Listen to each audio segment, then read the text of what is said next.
Muy buenas noches a todos los amigos políticos de Latinoamérica, a todos los consultores que son asociados a la Red Latinoamericana de Consultores Políticos. Bueno, en esta oportunidad lo prometido es deuda. Nos comprometimos a hacer una segunda mesa de análisis para segunda vuelta. Quiero iniciar presentando a nuestros invitados. Osvaldo, buenas noches. Buenas noches, un gran saludo a toda la audiencia de la Red Latinoamericana de Consultores Políticos. Mi saludo Hervey, presidente de la red en Colombia, vicepresidente de la red de Latinoamérica, coordinador general internacional también. Un saludo a Elizabeth Terán, a Carla Delgado, a Francesco Aycar y a mi gran amigo René Íñiguez desde la hermana República de Quito, digo yo, porque hoy en día es más fácil volar a Miami y a Bogotá que a Quito. Es impresionante. Las aerolíneas se tomaron el espacio aéreo y las carreteras de Lampa. Es imposible ahorita para los guayaquileños, es muy distante Quito. Osvaldo, quiero hacer referencia y no tiene orden. Andrea Yepes Ponce, abogada, estratega y analista política.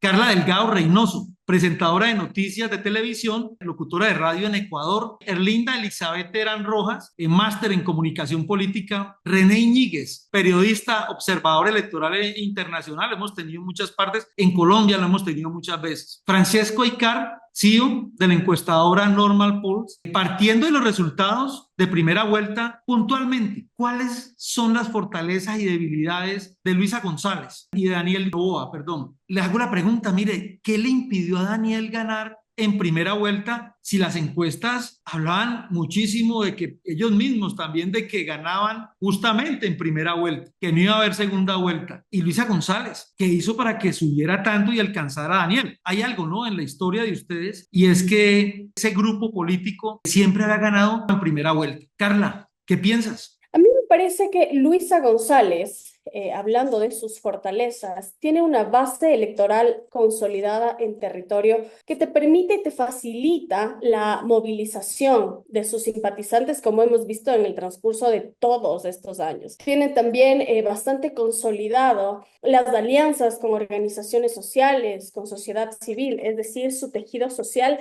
realmente es importante porque tienen de alguna manera algún tipo de participación. En el caso de las fortalezas de Daniel Noboa, yo creo que este crecimiento de 20 puntos con respecto a la elección en el 2023 y con respecto a Luisa, que apenas alcanzó estos 10 puntos, a pesar de que rompió este techo, es importante, a pesar de que Daniel Noboa también, su imagen representa renovación, porque representa al final del día un cambio generacional. En el caso de las debilidades de Luisa, por ejemplo, a mí me preocupa y yo sí creo que esta es una debilidad importante para el electorado. El tema de la victoria con el 91.4% en las cárceles demuestra que es un arraigo de un sector bastante preocupante, ¿no? Y la pregunta aquí es, ¿cuáles son las negociaciones si en la salida, por ejemplo, de Rafael Correa en el 2017, el 23 de mayo exactamente, Rafael Correa indultó y rebajó las penas a más de 3.000 precios? Entonces, ¿cuáles son las negociaciones por parte de este sector y de este electorado, ¿no? En el caso de Daniel Noboa, como lo dije, falta una estructura territorial y en este caso yo creo que sí es importante que el movimiento político ADN empiece ya a hacer una campaña puerta a puerta, algo que no hizo en la primera vuelta. Y yo creo que es considerable también que también sus simpatizantes existe algún tipo de fidelización, por ejemplo, escuelas de formación, algo que no existe en el gobierno, más allá del gobierno, en el movimiento de Daniel Noboa, pero sí existe en el movimiento de la Revolución Ciudadana. Muy amable, Carla, por el análisis. Listo, Francesco. listo. Buenas noches, Harvey. Gracias por la invitación y buenas noches, pues, a todos los panelistas que nos acompañan. Coincido con Carla totalmente en el sentido de que Luisa González tiene una base electoral sólida y firme que le permite estar en una segunda vuelta sin hacer absolutamente nada. Y si pudieras haber administrado bien ese 32-34%, si es que no se hubiera convertido en segunda vuelta la primera vuelta, ellos pudieron haber ganado. A mí me gusta hablar con números, soy encuestador y yo me manejo más que todo por esa línea. Y Luisa González, por los meses de octubre, noviembre, estuvo ganando en primera vuelta. De hecho, el grupo también afín a RC5, manejaron una encuesta que nos la hicieron llegar incluso un día antes a muchos encuestadores, en la que decía que Luisa González tenía 53 o 54%. Obviamente yo manejé otras encuestas. Yo tenía una encuesta que me daba 51% a favor de Daniel y más o menos 46, 47 con Luisa. Obviamente para mí, y por eso es que yo fui uno de los defensores de la primera vuelta, yo sabía que la primera vuelta era muy factible, muy factible. En el caso, pues, de qué pasó, por qué no se dio la primera vuelta, pues habría que ver. Yo creo o le apunto mucho al voto vergonzoso, y no es que con eso me quiero lavar las manos por ser encuestador, no, pero yo pongo como un simple ejemplo. Si yo a usted le pregunto por quién vota y me dicen que votan por Daniel y me perjuran que votan por Daniel, yo tengo que apuntar que el señor votó por Daniel y eso me representa cierto porcentaje de la votación. A la hora de votar no votó por Daniel, sino votó por Luis. Entonces se me tergiversan y ya me ha sucedido en algunas ocasiones. Personalmente no estoy hablando por otros y tampoco es que quiero justificar al gremio de los colegas que hacemos encuestas, pero se dio ese efecto. Ahora, esa misma fortaleza de Luisa, que es tener un partido poderoso, digamos poderoso en el sentido de que tiene arriba de 30% y tú con ese porcentaje estás en una segunda vuelta. Pero también se le puede convertir en debilidad. ¿Por qué? Porque ese partido está apalancado en un líder que no mucha gente tiene agrado en el país.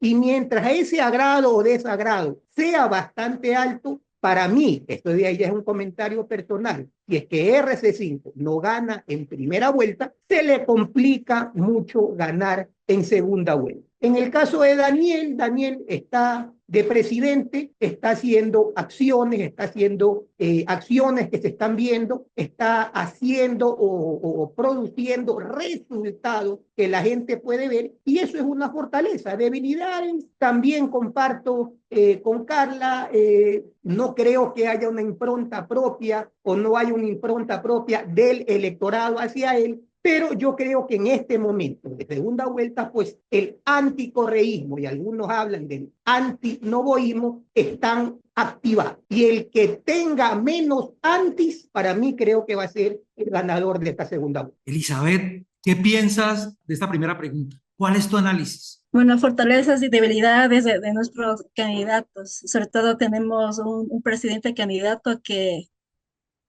tuvo todas las ventajas en primera vuelta y desaprovechó justamente cuando tenía que saludar y agradecer a todo su público, a toda su ciudadanía que votó por él. Entonces fue un punto débil por ese lado. Como yo le di seguimiento justo ese día, yo dije, en algún momento va a salir del hotel a saludar con la gente y no se dio eso. Pero bueno, hablemos de las fortalezas. Él es joven y él justamente dijo, este es el gobierno de los jóvenes. Y aprovechando que es presidente y que ha dejado encargando la presidencia por unos cuantos días a su vicepresidenta, bueno, vicepresidenta escogida, mejor dicho, porque tenemos una elegida. Entonces, a la final tuvo como 3 vicepresidentas, ¿no? Entonces, pero bueno, en su campaña ha logrado este programa de jóvenes en acción para abarcar justamente este público de los jóvenes de 18 a 29 años que no han tenido la oportunidad de estudiar, que no han tenido la oportunidad de trabajar, y entonces se escogieron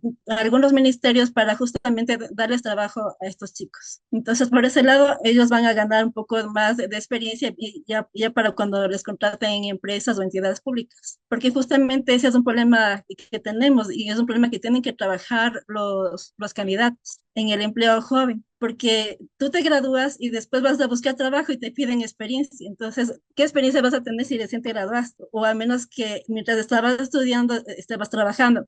Pero no siempre los jóvenes trabajan en su carrera, sino que trabajan en lo que hay. Entonces, justamente eso tienen que trabajar Daniel y Luisa. Y también otra de las ventajas de Daniel Noboa, otra fortaleza, que ha logrado la empatía con las mujeres, y no solamente las mujeres que son fanáticas de él, sino también las mujeres que son madres de familia, madres solteras. Justamente ayer la Asamblea Nacional aprobó la ley de las mujeres emprendedoras y fue un proyecto de ley que envió él a la Asamblea. Y entonces es un punto más para el presidente candidato Daniel Noboa. Entonces abarca a todas las mujeres que son emprendedoras del sector rural, que son también jefes de familia, que son madres. Entonces tiene un punto más por ahí Daniel Noboa dentro de esas fortalezas. Y otra fortaleza de Daniel Noboa es que él es empresario y entonces él sabe cómo hacer dinero. En comparación con Luisa González, que no sé si tenga ella la experiencia de haber sido empresaria o emprendedora en alguna actividad,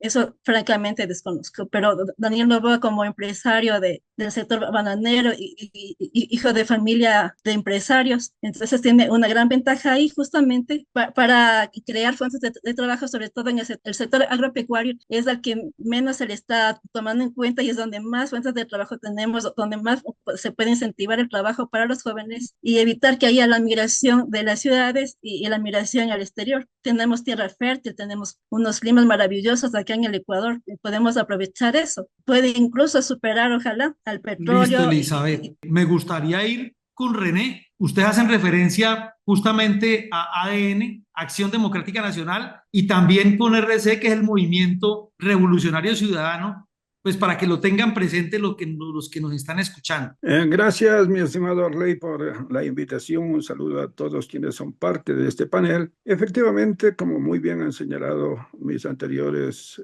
panelistas, el tema de Daniel Noboa no aprovecha al máximo en cuanto se refiere a lo que es presidente de la República. Se da por primera vez en la historia de que un presidente es candidato, pero lamentablemente él no puede desarrollar. Es triste ver al candidato presidencial cuando no tiene oratoria, cuando no tiene un equipo de trabajo. Realmente la imagen presidencial a veces se va de tumbo en tumbo, que no es bien aprovechado por el mandatario ecuatoriano. Los proyectos de ley económicos que ha emitido a la Asamblea Nacional realmente han sido negados y en cierto sentido podríamos decir de que, como muy bien señalaba Elizabeth, es un joven, es un muchacho todavía, recién se está iniciando dentro de lo que es la política y realmente él tiene por delante mucho que realizar el mandatario ecuatoriano. El posicionamiento nacional no logra. Yo en un principio pensé de que él no tenía resistencia, pero nos damos cuenta ya en los números cuando es un rechazo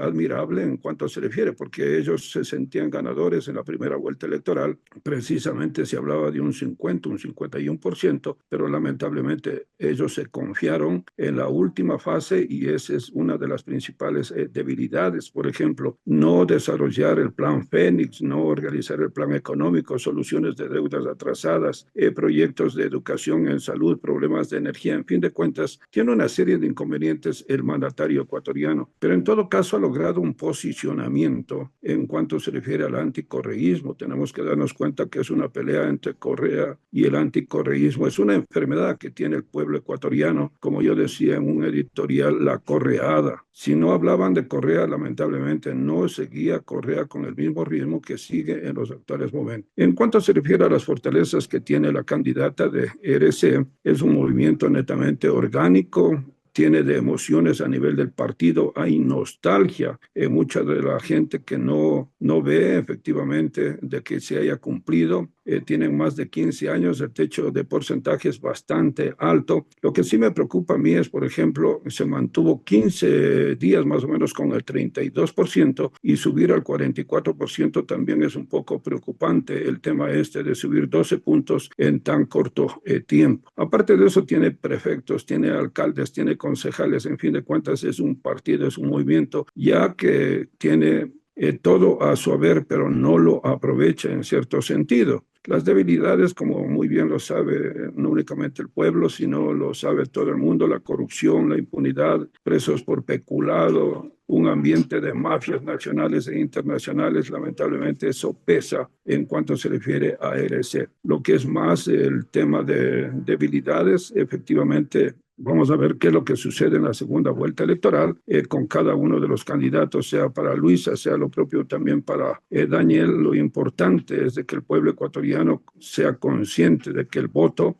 ciudadano tiene un poder y hacia allá tenemos que ir el próximo 13 de abril. Muchas gracias, René. Andrea Yepes, queremos escucharte. Bueno, yo quiero ser lo más puntual que se pueda, dado que muchos de ustedes han dicho ya cosas muy importantes de cuáles pueden ser las razones de los triunfos o fracasos de estas dos candidaturas. Pero yo más bien diría que es muy interesante cómo elementos comunes de ambas campañas son las que les permiten justamente a estos dos punteros pasar a la segunda vuelta. Por ejemplo, hablamos de una Luisa González, que es una mujer, y lógicamente esto es un valor agregado, para ponerlo en valor, el ser mujer cuando prácticamente todo el resto de candidatos, exceptuando a Andrea González, son hombres, es un valor agregado también importante. Pero no solo es una mujer atractiva. Y esto, aunque no nos guste, tiene un efecto psicológico en la gente, el famoso efecto halo, que hay muchos estudios al respecto. Si queremos hablar de las superficialidades de la política y de las superficialidades de la estrategia que finalmente también existen. Pero al mismo tiempo, Daniel Noboa es un hombre arquetípico, es decir, es probablemente quien yo quisiera ser de grande para muchos niños que están entre la generación Z y también la generación Y. Es un hombre atractivo, que tiene una esposa muy atractiva, que tiene una familia con 2 hijos muy lindos, unos perros hermosos, tiene dinero, tiene poder, es decir, es un hombre arquetípico que es justamente el role model de muchas personas en esa generación. ¿Es eso bueno? ¿Es eso malo? Y ese es un criterio subjetivo que dependerá de cada cual, pero definitivamente esto tiene un peso propio dentro de la estrategia. Otra cosa que yo encuentro en común como fortaleza de los dos es que si bien Luisa González tiene una estructura territorial muy grande e importante que se ha construido en décadas de que Rafael Correa ejerció el poder con su proyecto político Revolución Ciudadana, Daniel Noboa tiene, pese al corto tiempo de existencia de su partido político y de él como líder político de esta organización, una estructura digital realmente robusta, que además ha sabido utilizar una estrategia de pauta muy efectiva que le ha generado canales de comunicación directa con la gente joven, que son estos usuarios de redes sociales, y probablemente él es el único que tiene estos canales de comunicación también establecidos. Y por otro lado, no menos importante, está las credenciales de gestión. Por un lado,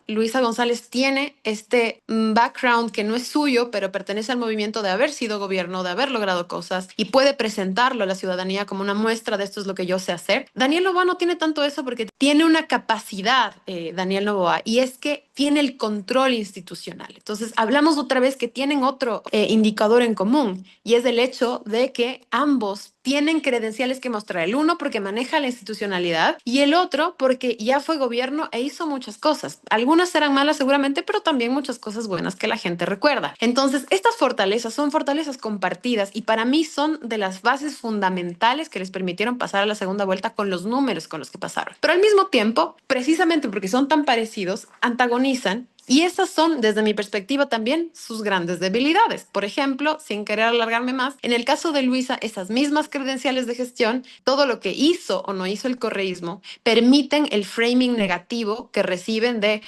sí, pero la corrupción, pero el no sé qué, pero la coma, etcétera. Entonces, el tener credenciales de gestión les juega también en contra.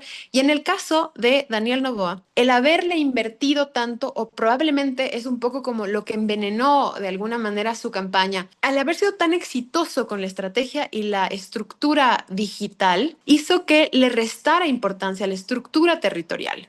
Lejos de construirse una propia, ha rentado espacios, tratando de jalar para su movimiento líderes que no le corresponden en lealtad como militancia, sino que eran parte de otras organizaciones. Y recién en este momento yo siento que le están dando un valor a lo territorial a aliados que pudieron tener desde hace mucho tiempo. Entonces, ese éxito en lo digital que probablemente le permitió pasar a segunda vuelta, también es su gran debilidad en esta segunda vuelta. Perfecto, Andrea. Bueno, entonces vamos a pasar a la segunda pregunta. ¿Cómo puedo atraer los indecisos? ¿O cómo puedo atraer los votantes de los candidatos eliminados? Empecemos con René. Tú muy bien señalabas, hay que coger al tercero, es decir, el 6.8% de los nulos y hay que coger el 2.6% de los blancos. Es decir, y aparte de ello, este tema de polarizar entre dos candidatos fuertemente, eso va a ser de poner a pensar a los estrategas y va a jugar un factor importantísimo,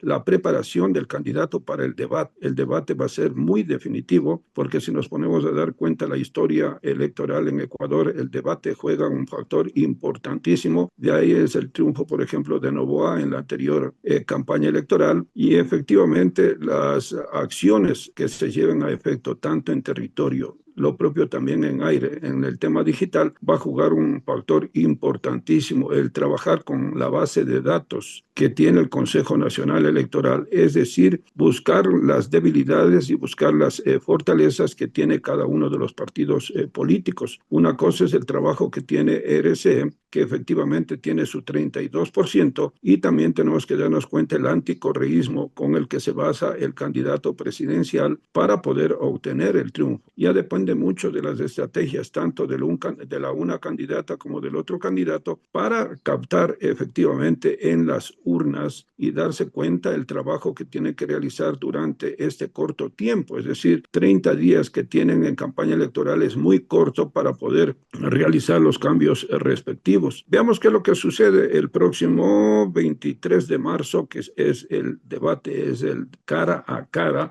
que efectivamente va a ser el decisivo en cuanto se refiere a la incógnita que existe también de muchos ciudadanos que no asistieron a la primera vuelta electoral, ya que tenemos que darnos cuenta que en Ecuador la votación es obligatoria, no es como en otros países, no es obligatoria, y el caso, por ejemplo, allá en Colombia no es obligatorio, pero acá sí es obligatorio, y en muchos de los casos los ciudadanos esperan la segunda vuelta electoral. ¿Por qué razón? Por el certificado de votación, que es uno de los principales requisitos que tenemos. Es decir, no tener confianza, lo que sucedió con Daniel Noboa en la última fase, cuando se confiaron que sí iban a pasar en la primera vuelta electoral, entonces hubo mucha confianza de parte de ADN y de parte de los estrategas. Todo depende ahora de cada uno de los estrategas, y más aún, como vuelvo a repetir, el debate va a ser el decisivo para ver quién gana en la segunda vuelta electoral. Aquí estoy empezando a entender que lo que no fue decisivo en la primera vuelta, acuérdate que ese debate no quisieron arriesgar mucho, en este entiendo les va a tocar arriesgar. Andrea, ¿cuál es tu análisis? Para empezar, creo que hay dos grandes grupos de donde probablemente se puedan obtener votos. La primera, lógicamente, son las votaciones marginales que tuvieron el resto de los candidatos, pero bueno, todo suma al final, de chorrito en chorrito se llena la piscina, como dicen en tu país. Y en ese sentido, yo creo que la primera forma de ganar esa votación es la obvia, que son las adhesiones expresas, es decir,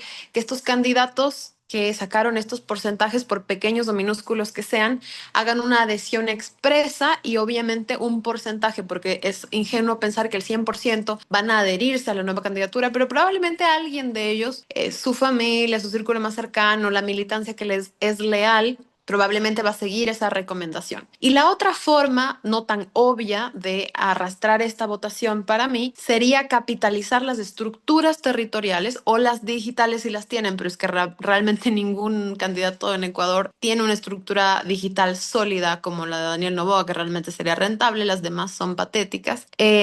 Usar esas estructuras para poder difundir yo mi propuesta o mi candidatura. Entonces, esto es algo que suele suceder un poco más bajo la mesa. Si la adhesión no es expresa, esto del endosar mis líderes territoriales, barriales, suele suceder más en un acuerdo privado. Por otro lado, en cuanto al indeciso, yo hago una diferenciación entre el indeciso ideológico y el indeciso generacional, porque yo me dedico fundamentalmente a eso, a la comunicación con estos segmentos generacionalmente diversos. Entonces, esa es mi especialidad. Desde esa perspectiva, para mí es muy importante, antes de replantear una estrategia, si yo estuviera en este problema, el tener un muy buen estudio cualitativo que me permita saber por qué este indeciso no eligió mi opción o por qué el ausente no fue a votar, para poder plantearle algo más cercano a lo que está esperando encontrar. Desde mi perspectiva, gran parte del voto de la izquierda ideológica, por ejemplo, requiere de revolución ciudadana, es decir, del correísmo, del movimiento de Rafael Correa, que lo encabeza Luisa González como candidata, mayor profundidad en la propuesta, es decir, una explicación más extensa sobre cuáles son los modelos de gobierno y de Estado que se pretenden en esta vez y cuáles son los planes más allá de la propuesta que se esperan para lograr esto. En esta misma línea, creo que en cuanto al voto generacional, yo tengo una hipótesis que la decía el día de ayer.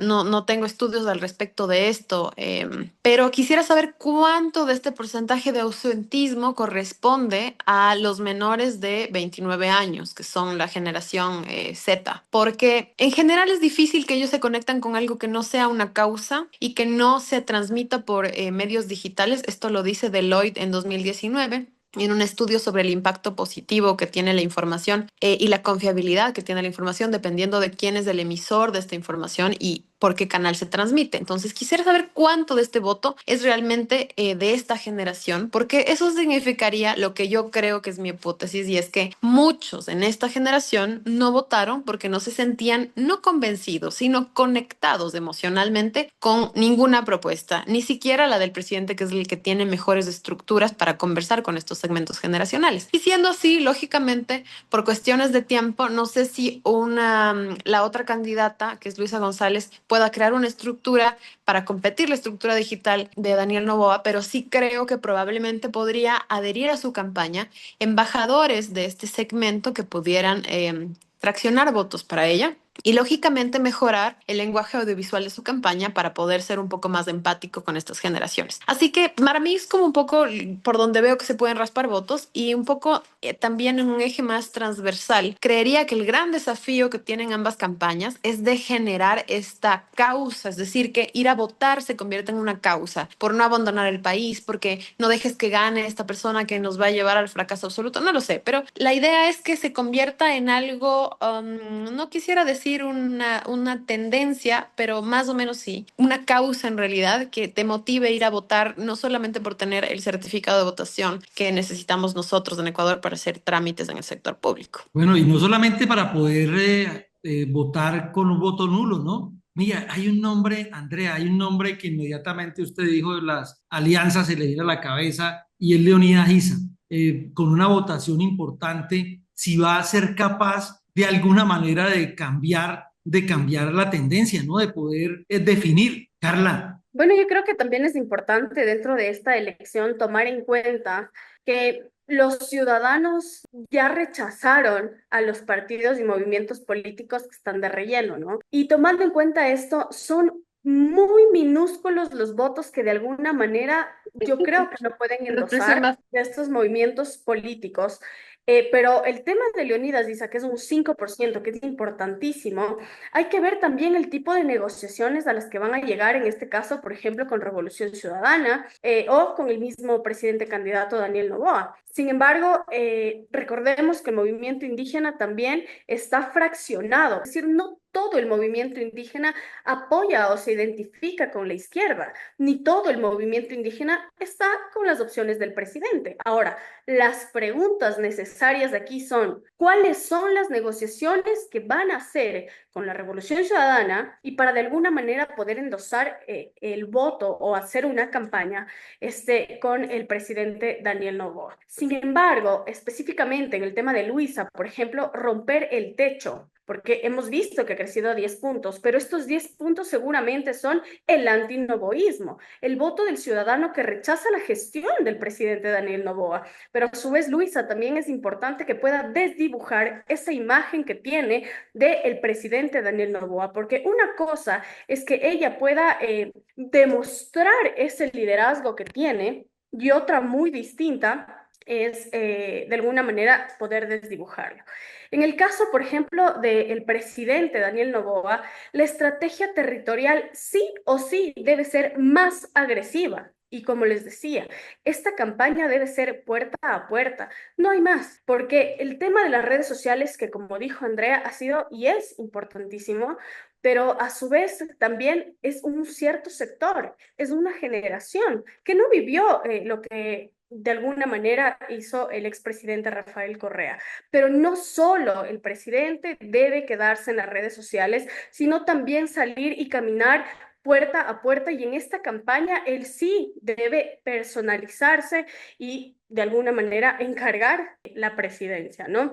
A su vez, yo creo que también la movilización en provincias estratégicas por parte del presidente es importantísima, y la comunicación de él debe ser directa y concisa, por ejemplo, en el tema del debate, que de alguna manera su comunicación ha sido muy corta, y evidentemente sabemos eso porque sus mensajes y su lenguaje es para los jóvenes. Sin embargo, necesitamos nosotros, los jóvenes también, que la comunicación del presidente sea más directa y más técnica y el debate es la oportunidad perfecta para que esto lo pueda hacer. Además que las negociaciones que pueda hacer con los otros personajes, organizaciones sociales y gente de la sociedad civil es importantísima también.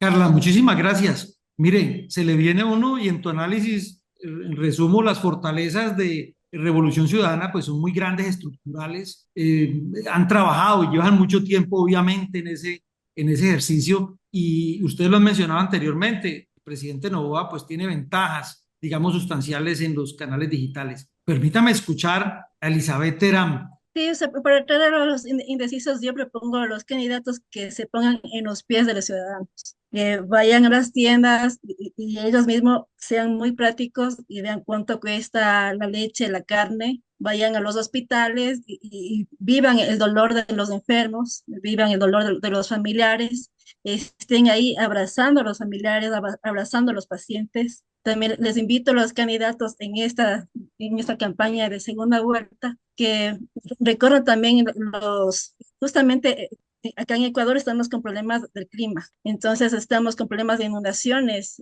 hay cultivos perdidos, hay carreteras destruidas por causa de las lluvias.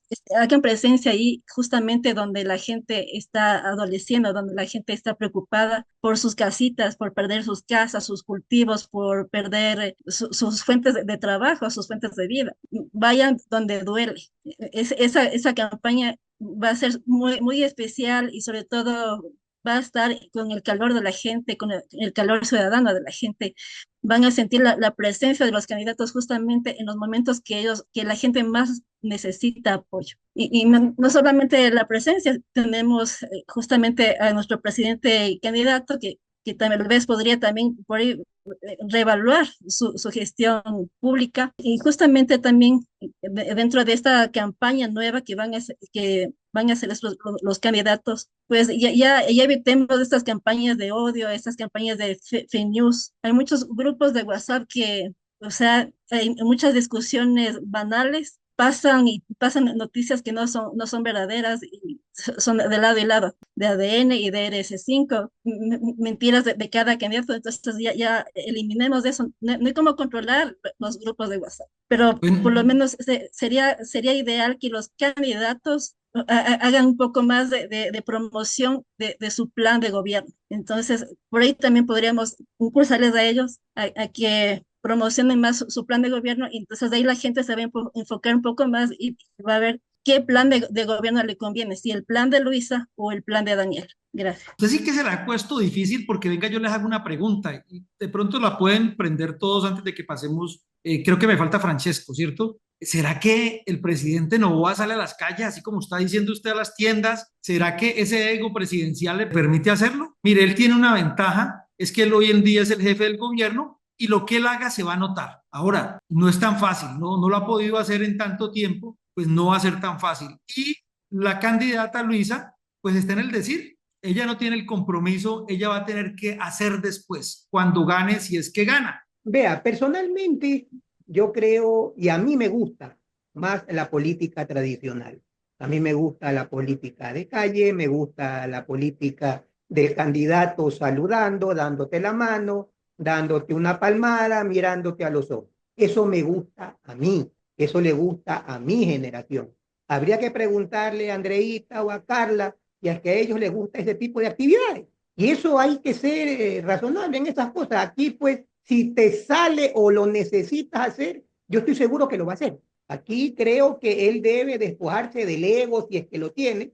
No sé si tendrá o no tendrá ego, espero que no, porque él es actualmente presidente de la República, pero él tendrá que hacer lo que tenga que hacer para ganar una elección. Yo creo más bien que se va a meter más por el tema familiar, quizás a la primera dama pues la va a poner un poquito más de frente en la campaña, muy posiblemente su mamá que tendría que presidir la mesa directiva para la primera sesión de la asamblea, sea un poco más directa o esté más en esta campaña, pero insisto, personalmente yo creo que el señor presidente tendrá que hacer lo que tenga que hacer y de lo que tengo entendido lo está haciendo para ganar esta segunda vuelta. Osvaldo, ¿Cómo pueden atraer los indecisos? Mira, yo te lo resumo de esta forma, ¿no? No pude escuchar las intervenciones de los colegas, algunas por pedazos, pero me parece a mí que este tema de la indecisión,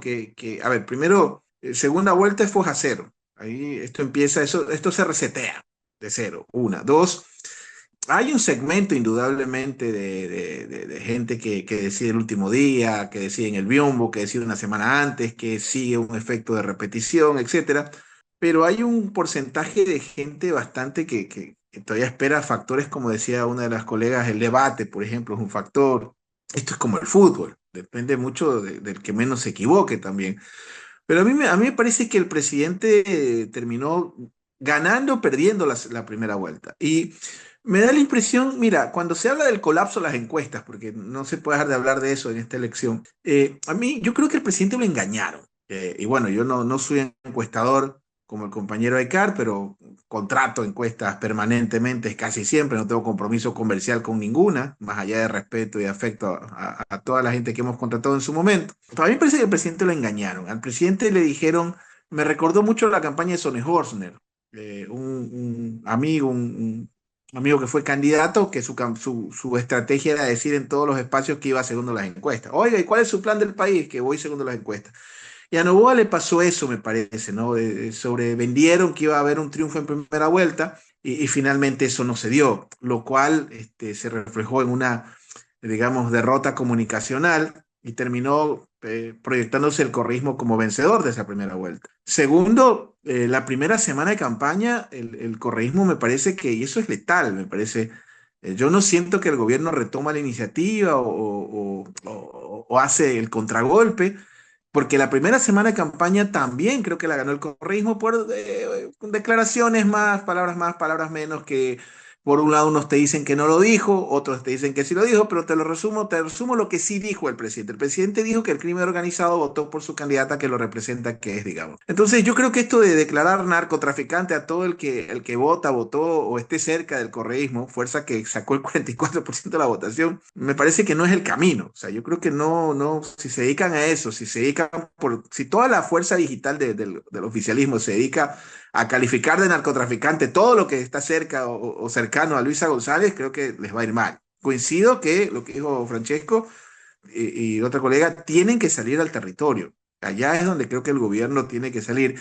Y estoy expectante del contragolpe comunicacional que haga. Si es que la próxima semana, que pensé que iba a ser esta, sale, digamos, 4 tipos sin rostro de la banda Los Lobos, que es, digamos, una de las pandillas más fuertes a nivel nacional, como testigos protegidos afirmando que tienen un chat donde están con Correa, con Luisa y un medium que hace de Pablo Escobar, que básicamente es el relato, digamos, de otro lado, yo creo que no les va a ayudar de mucho. Y ese relato justamente de adjetivizar, de narcotizar, ahora por ejemplo ya en Ecuador se habla de traer fuerzas especiales. Primero era el IVA, es un impuesto que nosotros igual sigue siendo bajo versus la región.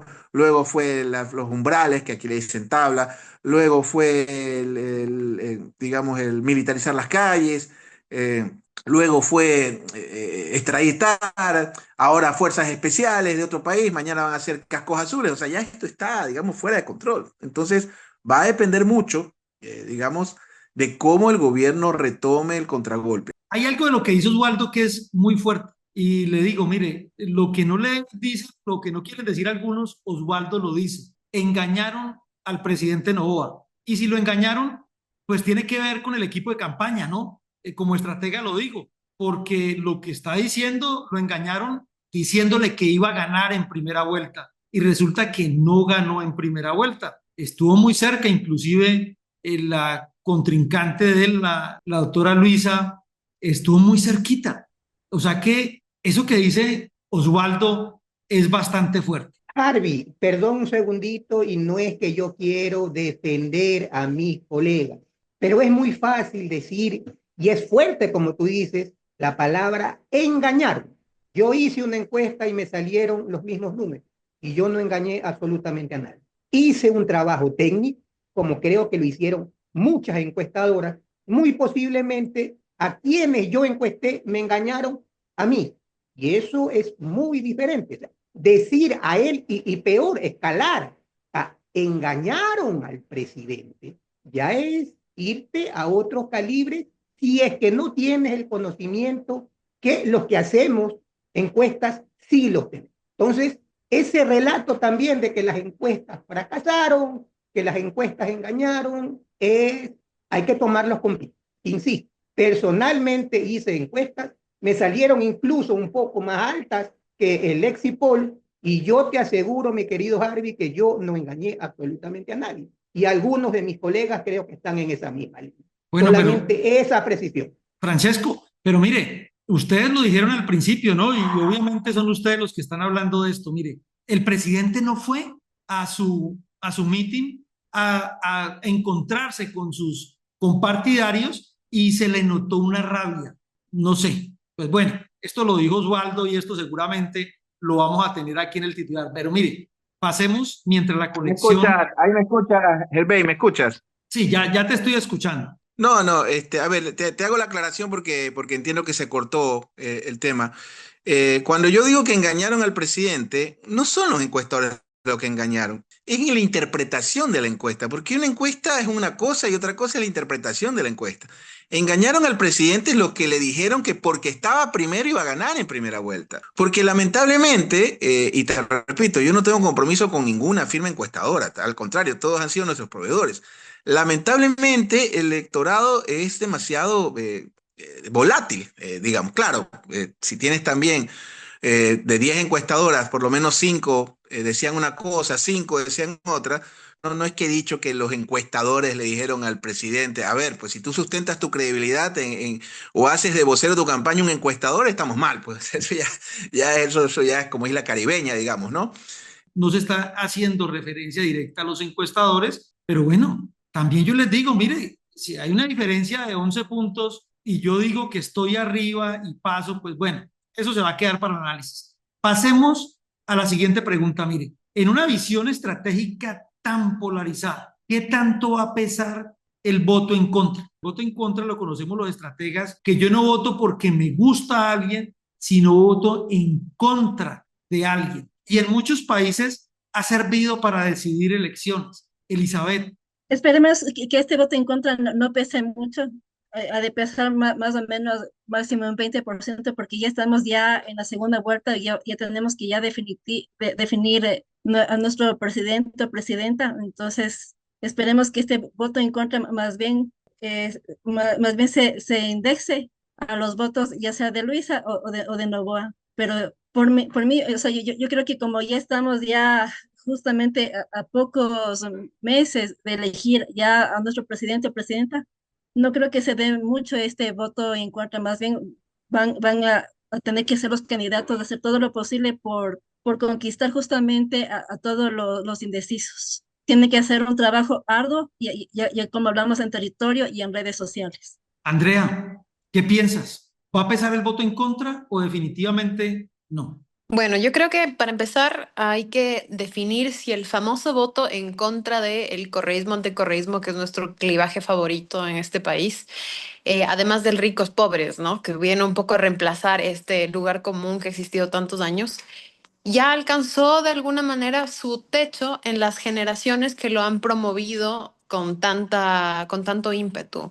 Creo que sí hay algunos candidatos de otros movimientos políticos que probablemente tengan en sus votaciones, como lo decía, por marginales que hayan sido, la posibilidad de endosar votos a este anti, ¿no? Pero de alguna forma, el que no quería al Rafael Correa en esta elección votó por Daniel Noboa, y quien no quería a Daniel Noboa votó por Luisa González.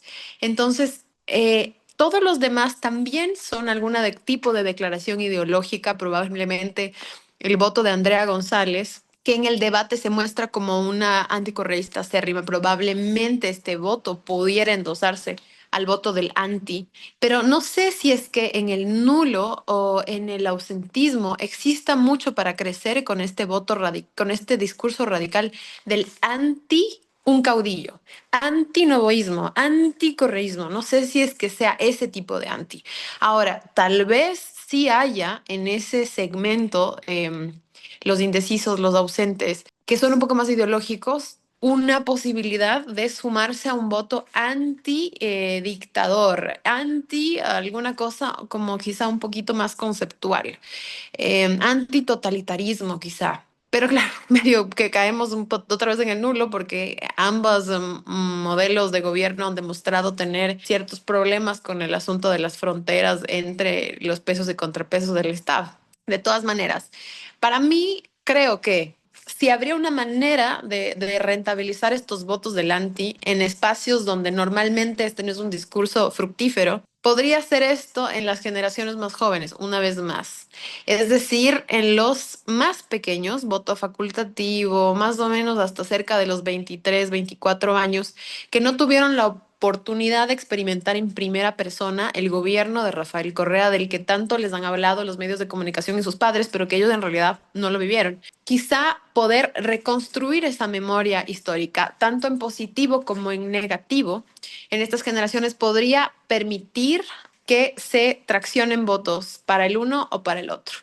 Y también probablemente sin temor a equivocarme, que el framing negativo que se intentó posicionar sobre la gestión del presidente, y no su gestión directa, sino tal vez la de su equipo de trabajo, que no cumplió con las expectativas de los ciudadanos, no logró posicionarse al nivel de impacto negativo en que el que otras narrativas sí han logrado posicionarse. Entonces, quiero decir, dependerá también de la capacidad que tenga, en este caso, el correísmo verse de posicionar, de quitarle al ecuatoriano esta voto de confianza que nosotros solemos darle a alguien que recién está empezando. Entonces, la posibilidad de ponerle framing negativo a la gestión del presidente podría ser algo que genere un voto anti. Un voto anti, por ejemplo, se intentó con el asunto de los apagones. No votes por él porque vienen más apagones. Entonces es anti quedarme sin servicios públicos. Pero no les funciona muy bien, porque en realidad la campaña de posicionamiento del presidente sobre haber heredado esto como un problema de gobiernos pasados y no haberlo generado con la administración, omisión o gestión de sus ministros, en realidad al presidente le funcionó muy bien, al punto que el 50% de la población ecuatoriana, pese a tener cortes de 14 horas al día, todos los días, no consideraba que el presidente haya hecho una mala gestión, sino que estaba asumiendo un problema heredado de gobiernos anteriores. Entonces, Perfecto. creo que eso podría ser. René, ¿qué opinas de esto? El voto en contra. Bueno, yo creo que no existe cultura electoral en el Ecuador. Lamentablemente va el ciudadano, como muy bien decía Osvaldo, hasta en el biombo cambia de idea. Ahora tenemos que darnos cuenta que ya no les van a entregar 4 papeletas, sino va a ser una papeleta. En muchos de los casos yo he observado de que el ciudadano va sin rumbo. El ciudadano no analiza el plan de gobierno de cada uno de los candidatos, el ciudadano no conoce en realidad quiénes son los candidatos. Es obvio, ahora tenemos 2 candidatos en los cuales la votación va a ser más rápida. Efectivamente va a ser una sola papeleta, pero yo insisto de que el ciudadano hasta ahora no comprende lo que es el voto ciudadano, el poder ciudadano que tenemos los ciudadanos cuando nos acercamos a las urnas y cuando colocamos a favor del uno o a favor del otro. Aparte de ello, existe un favoritismo. Tenemos que darnos cuenta que todo depende de la campaña que maneje una candidata o el otro candidato, y entonces siempre van por el primero. Si el vulgo lo dice que la primera va a salir Luisa, todo el mundo va a ir con Luisa.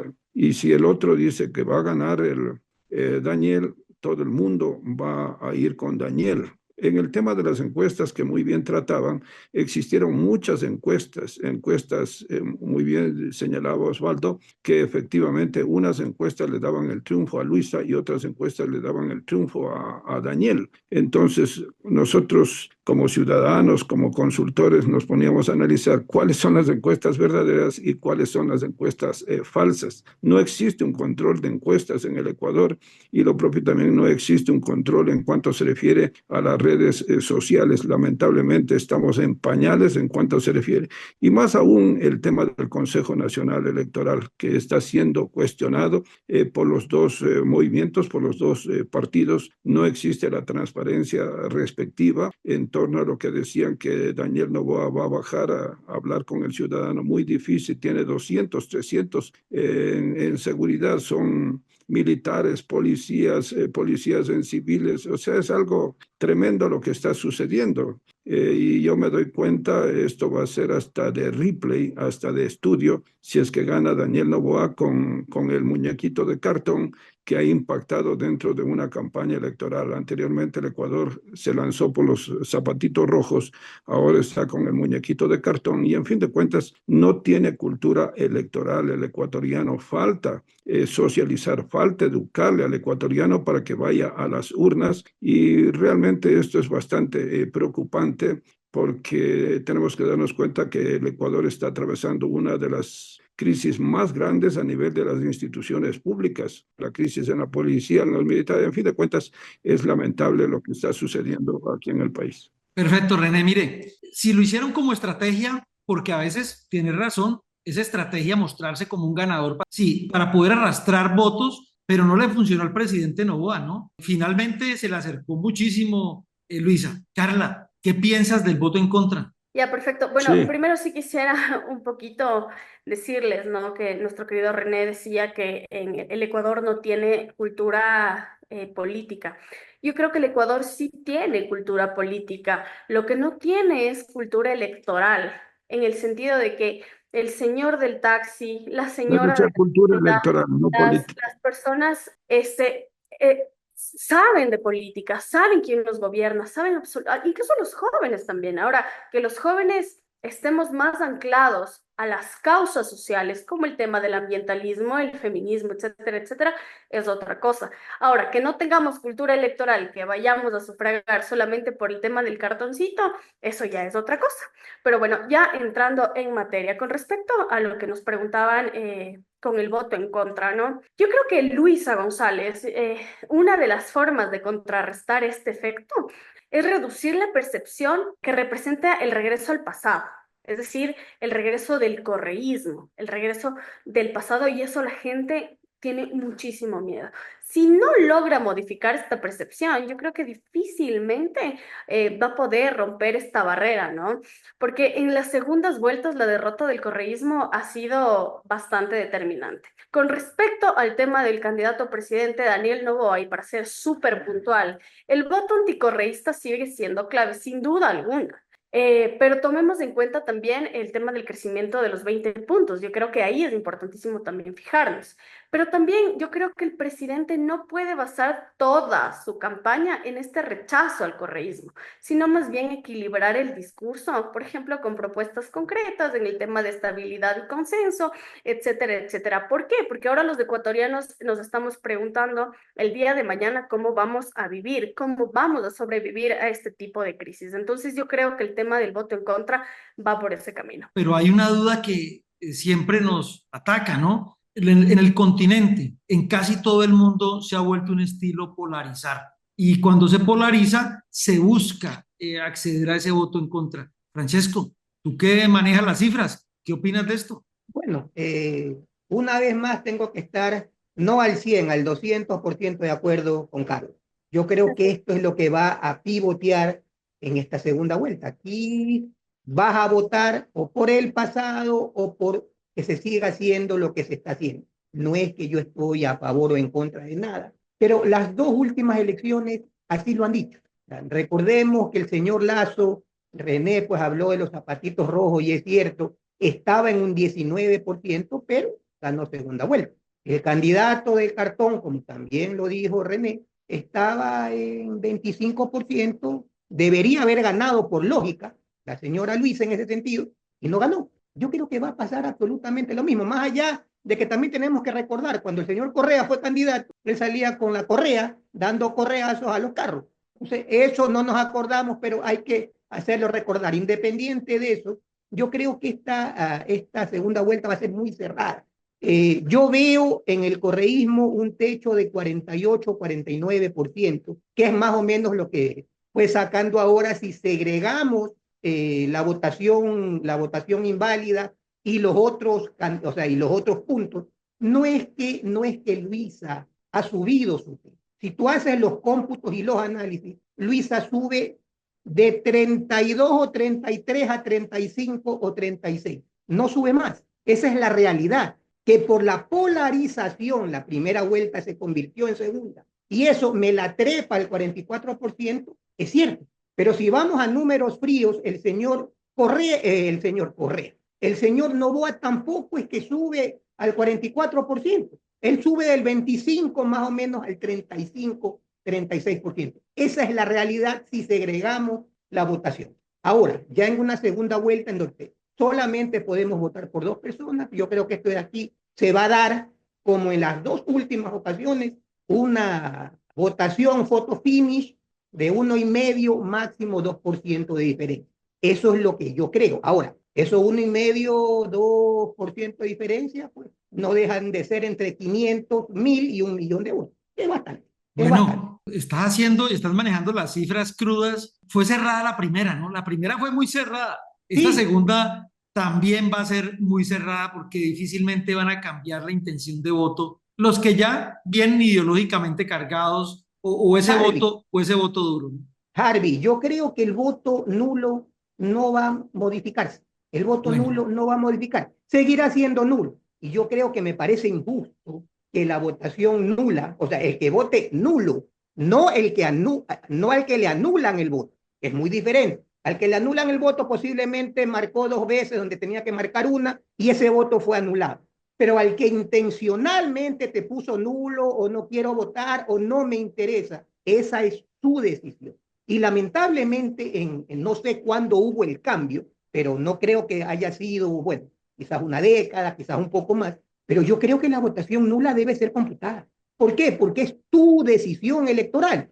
No votar. No voto por nadie porque no confío en nadie. ¿Por qué vas a invisibilizar ese voto? Y lamentablemente a lo que tú invisibilizas ese voto, le das opciones al que está ganando. Y tampoco es justo. bueno, Porque eso Francesco, está. en muchos países el voto nulo inhabilita una elección y candidatos, ¿no? Pero no nos vamos a quedar ahí porque te entendimos perfectamente. Pasemos a la cuarta pregunta, muy corta. Confianza en términos de gobernabilidad. Mire, la pregunta dice, ¿quién tiene la narrativa más efectiva para convencer votantes? Pensando en la inseguridad, en la economía, en la falta de empleo o en la necesidad que tienen los votantes, que es, a mí lo que me preocupa es si tengo plata para comprar el almuerzo, la comida, y si tengo empleo o no tengo empleo. Y lo mismo la inestabilidad política. ¿Quién tiene la mejor narrativa? En su consideración, y sabemos que esto es muy subjetivo. ¿Qué analizan sobre eso? Empiezo con Carla. Bueno, yo creo que aquí el tema es que la gente está cansada. Cansada de la inseguridad, cansada de la crisis económica, cansada de la inestabilidad política, que realmente parece que no tiene fin en cualquiera de los gobiernos en los cuales hemos estado. Y ambos candidatos, justamente hablando de narrativas, yo creo que han construido distintas narrativas para conectar con este descontento. Pero, por ejemplo, si hablamos del tema de seguridad, que es la mayor preocupación en este momento, Noboa, yo creo que apuesta más por un enfoque agresivo. Por ejemplo, endureciendo medidas, el tema de la militarización, con una estrategia de choque al crimen organizado. Y su mensaje yo creo que ha sido un poco más claro con respecto al que el Estado debe recuperar el control sin medias tintas. Sin embargo, Luisa González ha planteado que la clave está en fortalecer las instituciones y además recuperar las estrategias que funcionaron también en el pasado, ¿no? Aquí la decisión de los votantes dependerá más bien del tipo de respuestas que consideran efectivas, es decir, una solución más efectiva e inmediata o una estrategia a largo plazo basada en el tema del fortalecimiento del sistema y de la economía. En el tema de la economía, yo creo que más bien el dilema es el de siempre, más Estado o más mercado. Por ejemplo, en el tema de Noboa, que yo creo que apuesta más bien a atraer inversión privada, generar empleo y garantizar estabilidad fiscal sin aumentar el gasto público. Pero vemos por otro lado que Luisa González habla de subsidios, de protección a sectores vulnerables, de un papel más activo del Estado en la economía. Pero para el votante la pregunta es, ¿necesitamos más intervención del gobierno para salir de la crisis o más incentivos para que el sector privado mueva al país?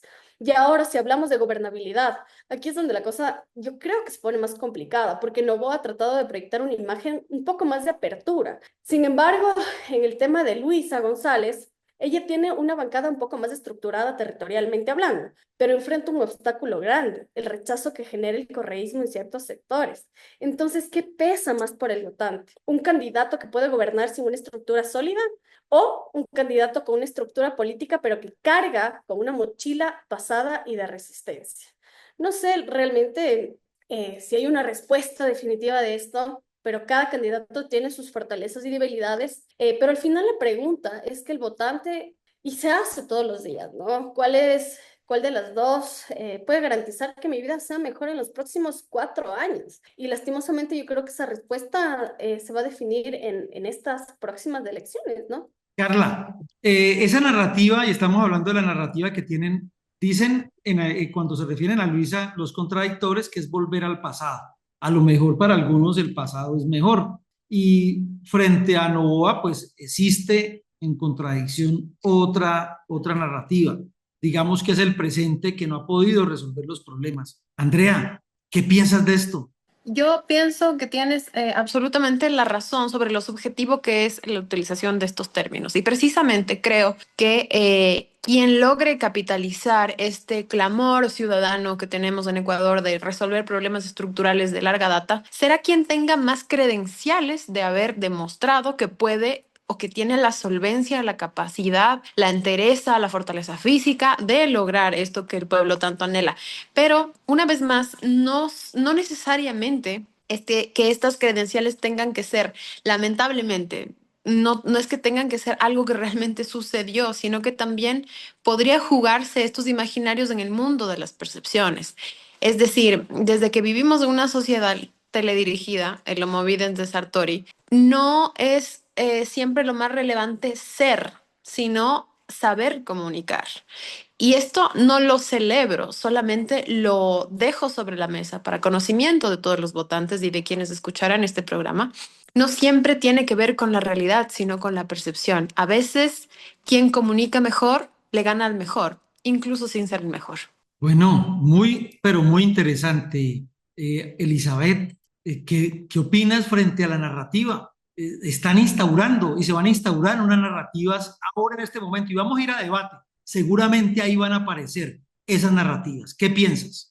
Sí, o sea, justamente se juega la credibilidad entre ambos candidatos en sus discursos y sino también en la praxis. Entonces, justamente para llegar a la credibilidad de la gente tienen que actuar, no solamente hacer campaña, no solamente decir voy a hacer esto, voy a hacer este otro. Entonces, necesitamos nosotros como ciudadanos saber cómo van a hacer cada uno de sus proyectos, de sus programas de gobierno. Entonces, si no tenemos el cómo van a financiar, de dónde va a salir el presupuesto, muy difícilmente podemos creer totalmente en alguno de ellos. Pues justamente tiene esa ventaja, como hemos dicho, ¿no? El presidente candidato Noboa ha invertido el presupuesto justamente en campañas para decir que están eliminando la inseguridad en los puertos para evitar que se comercialice dentro de los productos productos de exportación que se contaminen con la droga. Y en el lado económico, pues hay un nerviosismo también de parte del sector exportador. Hemos tenido un superávit en la balanza comercial de más de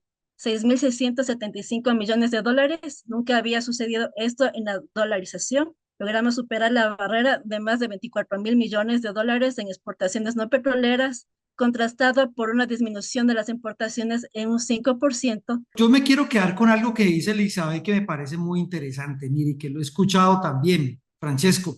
Esa narrativa en los ecuatorianos, que salgan los militares a la calle, que lleguen y regresen las bases otra vez, pues para ese ciudadano a pie, esa narrativa, ¿qué tan interesante puede ser? ¿Qué tanto puede cambiar? Puede ser que yo no estoy de un lado ni del otro y estamos hablando de los indecisos, que son una porción muy pequeña. ¿Les conviene esa narrativa, que lleguen las bases americanas nuevamente o finalmente no? Están más por el nacionalismo, abogando por él, Francesco. Vea Harvey y también pues con todo el respeto de los que están en el panel. El problema de la delincuencia o de la narcodelincuencia se inicia, y eso es con estadística. A mí no me gusta hablar del relato conocido, sino del dato conocido. A partir de que sale la base de Manta, comienza a entrar la droga en nuestro país. No vamos a decir de que antes no entraba, pero entra muchísimo más.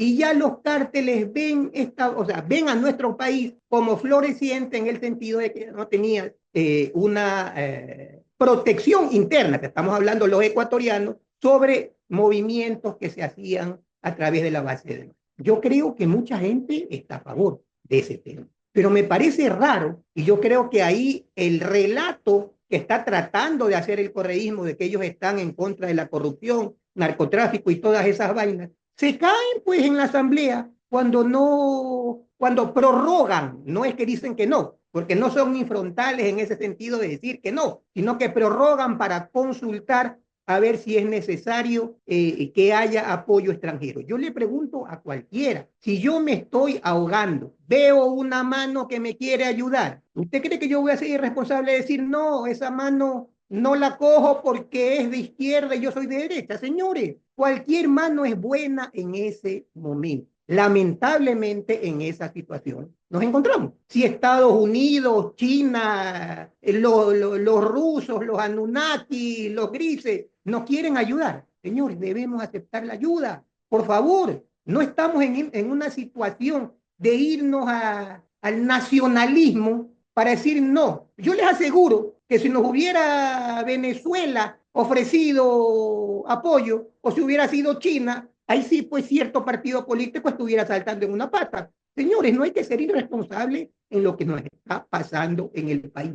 Toda ayuda es buena, hay que ser conscientes. Otros países tienen mejores tecnologías que nosotros, y es que nos las ponen a nuestra disposición. Por favor, debemos aceptarla. Yo creo que eso de ahí va a pivotear mucho, porque el tema de seguridad es muy delicado en nuestro país. Perfecto, Francesco. Bueno, usted puso algo ahí, mire, no hay de dónde escoger, si nos van a ayudar, usted lo dice en sus palabras, interpreto, pues toca recibir la ayuda porque la crisis de seguridad se desbordó. René. Bueno, realmente yo estoy de acuerdo con Francesco, como había señalado, de que entre más fuerzas especiales entren en estos momentos el Ecuador, serán bienvenidas. Aquí no es el tema de caso político, el tema es de que va creciendo la delincuencia, va creciendo el crimen organizado en el Ecuador y realmente es preocupante lo que está sucediendo. En 2 meses ya vamos más de 1000 asesinatos y más aún, como muy bien decía Andrea, la comunicación juega un factor importantísimo.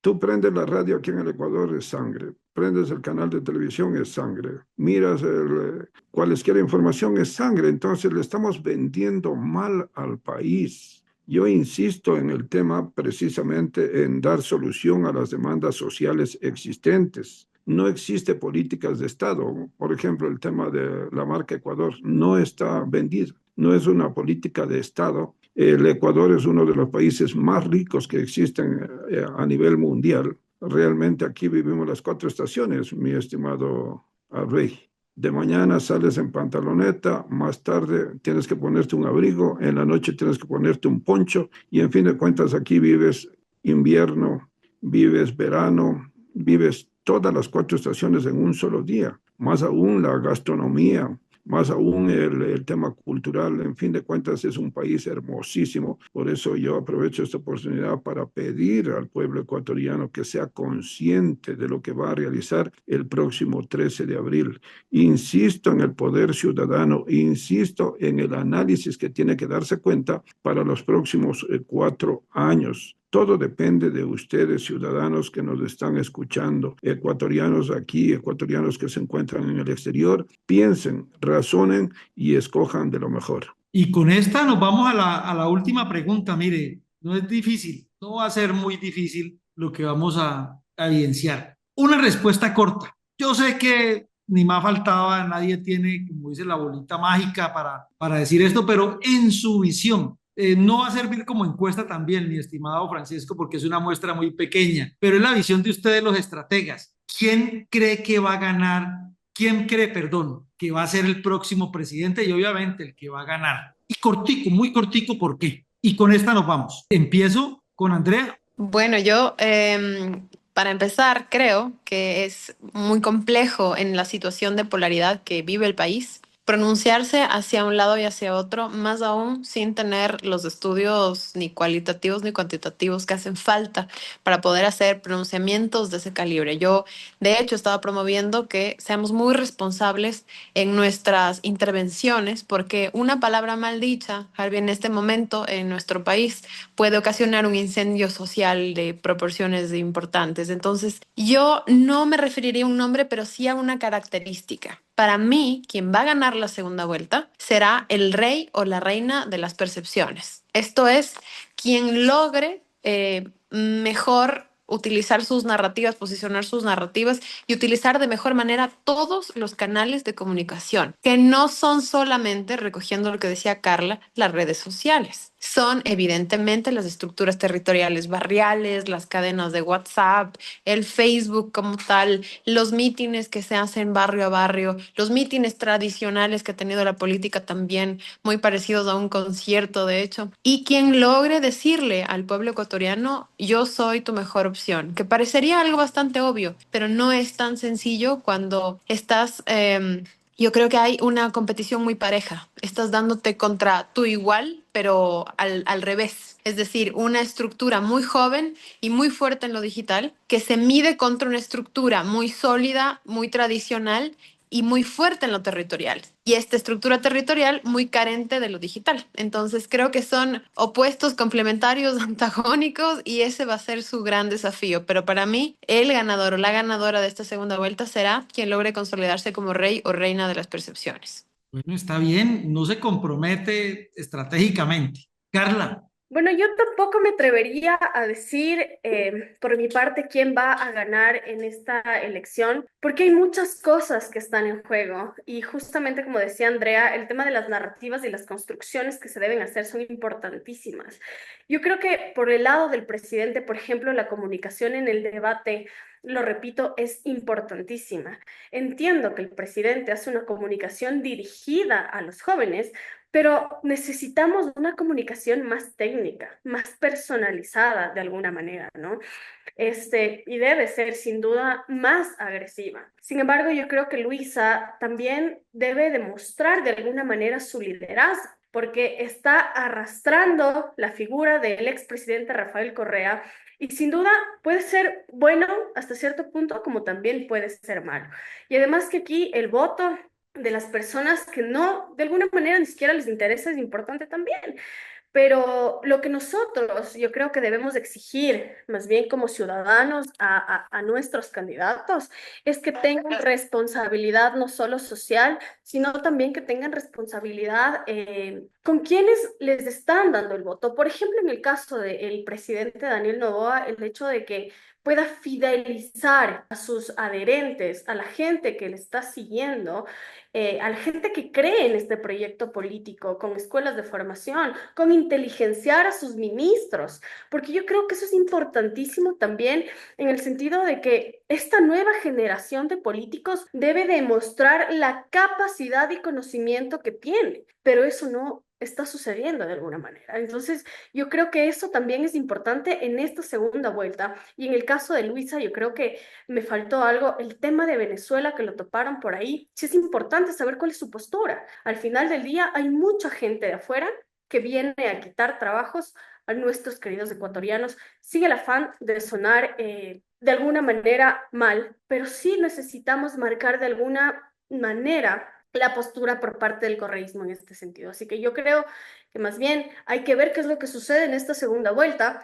bueno, usted trajo a memoria algo que no lo han tocado aquí todavía, ¿no? Y es esa convalidación de la elección venezolana. Usted lo acabó de decir. Lo que hicieron o lo han de alguna manera minimizado o lo han tapado. No es fácil. Elizabeth, ¿quién va a ganar? Sí, o sea, justamente hay un empate en las decisiones de la ciudadanía y yo he estado participando en algunos grupos de WhatsApp y hay una conmoción, una inspiración, como hablamos. Entonces, de lado y lado, yo voy a votar por Luisa por esto, voy a votar por Daniel por esto.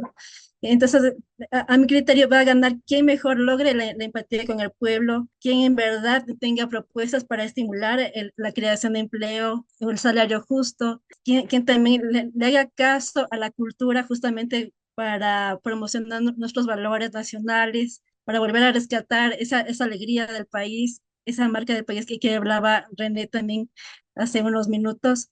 También va a sentarse ahí en Carondelet, no solamente va a sentarse en el asiento del Palacio de Carondelet esa persona, sino también va a estar en territorio.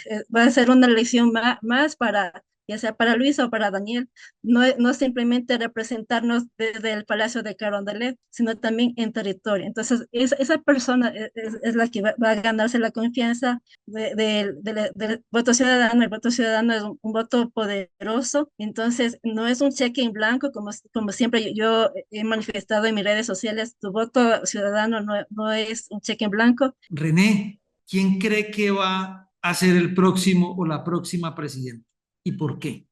Te decía de que quien realice el mejor control electoral va a ser el ganador o la ganadora, porque la falta de transparencia en los procesos eleccionarios también da mucho que desear, la falta de una autoridad que dé la realidad de lo que sucede a nivel de los ciudadanos. Entonces, qué importante va a ser el control electoral en este proceso y más aún el tema de escoger bien quién tiene la mejor estrategia, porque van a comenzar de cero ya los estrategas y efectivamente la segunda vuelta electoral es la definitiva, y no la definitiva para un año como sucedió anteriormente, sino para los próximos 4 años. El pueblo ecuatoriano tiene este gran desafío, esta gran confianza y lo que es más, no se vuelvan a equivocar, porque la equivocación va a ser bastante radical y realmente va a ser muy fuerte. Yo te digo, mi estimado Arley, diría, pero como no me gusta ni comprar la lotería, entonces mejor no lo digo.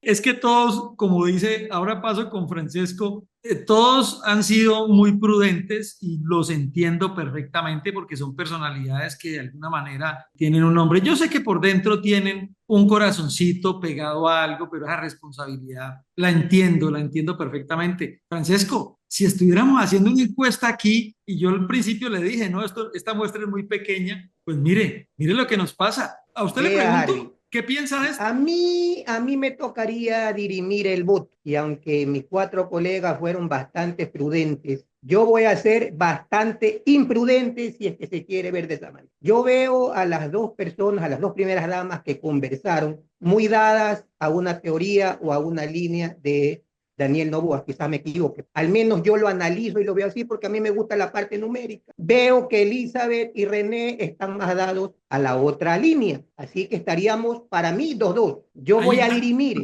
Hay un empate, yo aquí le estoy Hay un viendo la empate cara. técnico. Si me toca a mí dirimir, señores, yo creo que las cosas actualmente se están haciendo bien. No me gusta algunas cosas del gobierno, es verdad. Quisiera tener un presidente que sepa dar un discurso, es verdad.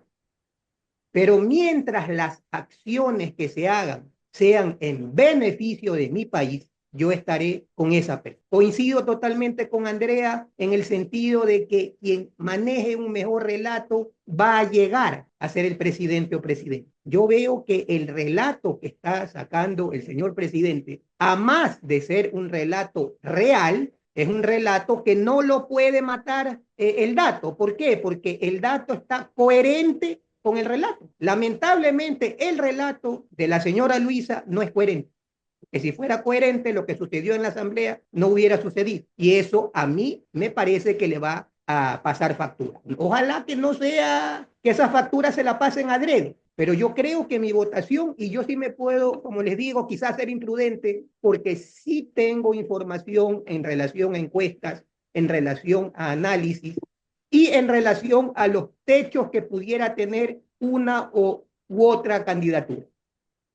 Como lo dije hace un rato, yo creo que esto se va a definir con máximo punto y medio, como mucho, 2 puntos a favor del actual presidente. Pero mire, Francesco, y ya para despedirme, darle las gracias, pero esto es lo que va a pasar, Renecito, permíteme, le digo, esto es lo que va a pasar, mire, a ustedes los ecuatorianos, y esto es lo que pasa en las elecciones, ¿no? Cuando no se decide un proceso electoral, cuando los indecisos no deciden, llega alguien y decide por ustedes. En esta mesa, bueno, ahí tenemos a Oswaldo, vamos a preguntarle a Oswaldo, pero en esta mesa decidió Francesco y tomó el riesgo y decidió por todos. ¿Puso el voto a favor? Oswaldo, Yo simplemente analicé, Harvey, y para mí íbamos 2-2. Yo dirimí, nada más. Usted se empató, mire, usted se empató aquí, pero escuchemos a Osvaldo. Osvaldo, ¿quién va a ser el próximo presidente y por qué? Muy cortico, con esto nos vamos. Mira, esto se parece mucho al fútbol, ¿no? Gana el que menos se equivoca. Desde mi punto de vista, creo que el gobierno se equivocó. Esto no se gana con encuestadores, con analistas, con influencers, con fakes, etcétera. Y sobredimensionó un tema bueno, que finalmente para mí fue un tiro al pie. Segundo, creo que arrancaron muy mal la primera vuelta, pero mal. Este relato, o sea, por ejemplo, yo discrepo, el tema de la base Manta es una ficción. El Ecuador tenía 3 de las ciudades más seguras de América Latina, era el país con la más tasa baja de inseguridad y muertes violentas, y hoy tiene 5 de las 10 ciudades más peligrosas del mundo. Entonces, pero bueno, digamos que el problema nos lleva a buscar una solución y es válida la postura de plantear intervención extranjera, eso yo no lo discuto. Ok, tenemos un problema de seguridad, entonces, ¿qué planteas? Pero al menos en los datos que yo he visto, la estadística me dice otra cosa. Al margen de eso, si hoy fuera la elección, creo que ganaría la señora González. Hoy, más que por méritos propios, por los errores que ha cometido el gobierno, ¿no? Ahora, te decía solo que la señal se interrumpió. Quisiera ver el contragolpe del gobierno, que no es tonto el presidente, creo que está donde está por los méritos que tiene, por gente que yo respeto a algunos colegas que están ahí metidos, muy queridos algunos alumnos míos. Quiero ver el contragolpe. Por eso yo te decía, si el contragolpe es la vieja confiable que hará muy feliz a toda la gente que cree teorías de conspiración, que Correa tiene un medium mediante el cual habla con Escobar y es causante de todo lo que pasó, aunque no lo creas, la tía de Elmira comparte todos esos videitos de WhatsApp y hay gente que los cree y a esa gente no le vas a cambiar el chip, ¿no? Pero si el gobierno insiste en esa vieja confiable y va a sacar 4 pandilleros de los Lobos, que es la banda más poderosa, con el rostro cubierto, diciendo de que ellos se reunieron con Luisa y que yo creo que eso no va a funcionar. Si el gobierno revierte la situación, ejemplo, la semana pasada Daniel Noboa inauguró la sala más grande de neonatología en el hospital de Durán. Toda la fuerza digital, que Andrea es experta en el tema y conoce mejor que yo, no hablaba de eso, hablaba de que los narcos y que el correísmo y que todos son malos y bla, bla, bla. Entonces, si el gobierno hace ese giro, y esto creo que no va a discutir ni Francesco ni René, la gestión efectiva es la comunicación más potente y efectiva. Si el gobierno se centra en comunicar con potencia lo que hace bien, ¿cómo yo voy a estar en contra? Soy de Durán y Francesco lo sabe y René lo sabe, mi madre vive allá. ¿Cómo no voy a estar yo a favor y contento de que haya una sala de neonatología? Pero créeme que en la comunicación digital, en los monitoreos, en la escucha, que tenemos permanentemente, la inauguración de esa sala de neonatología tenía un 4% de la discusión. Toda la energía digital del gobierno estaba con estos temas, que el correísmo pacta con el narco y que están en contra del país, que son esto y que son aquello. Yo creo que eso angustia, porque no presentas ningún tipo de alternativa. Entonces, para concluir, si hoy es la elección, creo que por errores más que por méritos, porque Luisa tiene un gran problema, y aquí concluyo. Luisa nunca fue vocera de su campaña. ¿Era el señor Correa o era el señor o dirigentes históricos como Patiño o como cualquiera? Luisa hasta el día de hoy no toma, digamos, la batuta de su vocería de su propia campaña. Son los errores del gobierno los que creo que la tienen en mejor posición. Y lo que dice Francesco también es cierto. El que gana será por 1 o 2 puntos. Pero eso, en materia estadística, que conocen los expertos en estudios mejor que yo, eso es el margen de error. Entonces, para concluir, creo que está para cualquiera. Hoy no lo sé. Creo que hablar de un fraude cuando controlas el Consejo Electoral es como que no ayuda. Creo que el gobierno tiene que virar la página de seguir apostando a las tías de Elmira que creen que Correa y Escobar hablan por un medio todos los días y apostar, digamos, a ese electorado que está esperando qué me propones. El correísmo dice que yo fui un pasado que fue mejor. Ok, demuéstrame que tú eres un mejor futuro. Y creo que el gobierno no lo está haciendo teniendo todos los elementos para hacerlo porque Daniel Noboa es un hombre joven y nadie le puede competir a Daniel Noboa en materia de abanderado del cambio. El correísmo ahí está complicado porque tiene 20 años en la escena, con aciertos, con errores, con todo lo que tú quieras, pero no pueden competir en ese sentido con Noboa, que indudablemente, y eso se lo reconozco, reseteó el sistema político y a buena hora que jubiló un poco de momias. Y eso creo que es lo que viene. Noboa, si pierda la elección, es el gran protagonista electoral, creo, del centro a la derecha de los próximos 20 o 30 años. Tiene la juventud, tiene los recursos y las ganas. Bueno, ese es un análisis. Usted empató la mesa, Osvaldo. La había desempatado Francesco y usted la empató. Pero entiendo absolutamente y le digo, esta línea está tan delgadita. Bueno, primero tengo que darle las gracias a todos Como va a ser Sí, tan corta la ganancia del uno o de la otra, es necesario mantener la unidad nacional, la unidad de los ecuatorianos. No caigamos en los enfrentamientos. Hay que saber ganar y hay que saber perder. Eso es todo, mi estimado Bueno, Luis. le voy a contar que es una de las cosas y a manera de información que adolece Colombia, ¿no? Colombia se ha polarizado y se quedó polarizado en gobierno. Y es verdad, el país tiene que unirse para poder, digamos, superar sus crisis y sus problemas. Un abrazo a todos, todas, y yo los entiendo, ni más faltaba. Un abrazo y muchas bendiciones. Nos vamos a volver en otra, ¿no? dale, A volver a ver cuídense en la mucho. próxima. Un abrazo.